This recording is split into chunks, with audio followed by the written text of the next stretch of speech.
నాగార్జున సాగర్ కు వరద ప్రవాహం కొనసాగుతుంది. ప్రాజెక్టుకు 26 క్రస్ట్ గేట్ల ద్వారా దిగువకు నీటిని విడుదల చేస్తున్నారు. 20 గేట్లు 5 అడుగులు, 6 గేట్లు 10 అడుగులు ఎత్తి నీటిని విడుదల చేస్తున్నారు. 2,50,104 క్యూసెక్కుల నీటి విడుదల చేశారు.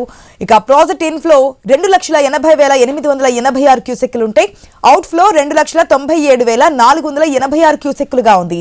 ప్రాజెక్ట్ పూర్తి స్థాయి నీటి మట్టం 590 అడుగులు కాగా ప్రస్తుత నీటి మట్టం దాదాపుగా దగ్గరగానే ఉంది. 589.40 అడుగులుగా ఉంది. ప్రాజెక్ట్ పూర్తి స్థాయి నీటి నిల్వ సామర్థ్యం 312 టీఎంసీలు కాగా ప్రాజెక్టులో ప్రస్తుతం 310 టీఎంసీల నీరు నిల్వ ఉంది. జల విద్యుత్ కేంద్రంలో విద్యుత్ ఉత్పత్తి కొనసాగుతోంది.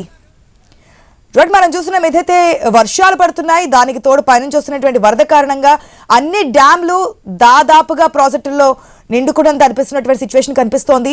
అది ఎంత సామర్థ్యం ఉందో దాదాపు అంత సామర్థ్యం కనిపిస్తుంది. దాంతో ఇన్ఫ్లో అవుట్ఫ్లో కూడా సేమ్ గా మనకి చూస్తున్నాం. అప్డేట్స్ మా ప్రతినిధి కిరణ్ ద్వారా తెలుసుకుందాం.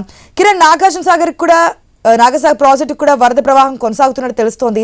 దాదాపు మనం చూస్తున్నాం ఏదైతే ఇన్ఫ్లో అవుట్ఫ్లో కూడా దాదాపు సమానంగానే ఉంది. ఏదైనా ఇంకా వర్షాలు పడే ఛాన్స్ ఉంది అంటున్నారు అధికారులు. నెక్స్ట్ చర్యలు ఏం తీసుకోబోతున్నారు? మహారాష్ట్రలో కురుస్తున్నటువంటి భారీ వర్షాల నేపథ్యంలో ఎగువ ప్రాంతాల నుంచి వస్తున్నటువంటి వరద నేపథ్యంలో కృష్ణా బేసిన్ గా ఉన్నటువంటి ప్రాజెక్టులు మొత్తం కూడా జలకళను సంతరించుకున్నటువంటి పరిస్థితి అయితే ఉంది. ముఖ్యంగా తెలుగు రాష్ట్రాల్లో అతిపెద్ద ప్రాజెక్ట్ అయినటువంటి నాగార్జున సాగర్ ప్రాజెక్టు నిండు కుండలా తయారైంది. దాదాపు 50-60 రోజులుగా కూడా నాగార్జున సాగర్ క్రస్ట్ గేట్లు ఎత్తి దిగువకు నీటిని విడుదల చేస్తా ఉన్నారు. ఈ సీజన్ లో పూర్తి స్థాయి అంటే 26 క్రస్ట్ గేట్లు ఎత్తి దిగువకు నీటిని విడుదల చేస్తా ఉన్నారు. అంటే పూర్తి స్థాయి గేట్లు అంటే వరుసగా ఐదవసారి ఈ సీజన్ లో పూర్తి స్థాయి గేట్లు ఎత్తడం జరిగింది. 20 గేట్లు 6 అడుగుల మేర, అదేవిధంగా 6 గేట్లు 10 అడుగుల మేర ఎత్తి దిగువకు అంటే 2,50,104 క్యూసెక్కుల నీటిని కిందికి వదులుతా ఉన్నారు.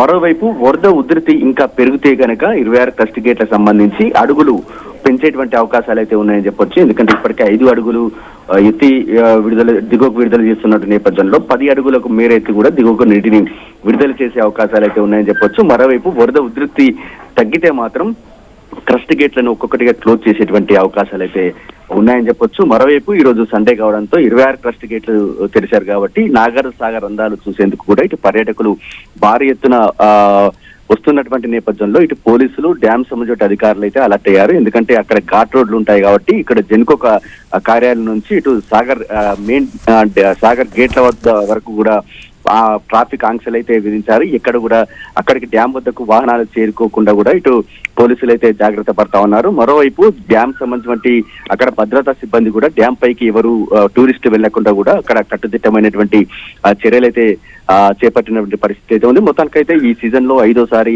26 క్రస్ట్ గేట్లు ఎత్తి దిగువకు నీటిని విడుదల చేస్తా ఉన్నారు. ఎగువ ప్రాంతాల నుంచి వచ్చేటువంటి వరదను అంచనా వేసుకుని కూడా డ్యామ్ సంబంధించిన అధికారులు అలర్ట్ అయ్యారు. ఒకవేళ వరద పెరిగితే అడుగులు పెంచేటువంటి అవకాశాలు ఉంది. ఒకవేళ వరద తగ్గితే మాత్రం గేట్స్ క్లోజ్ చేసేటువంటి అవకాశాలు చెప్పొచ్చు. Right Kiran, thanks for the update.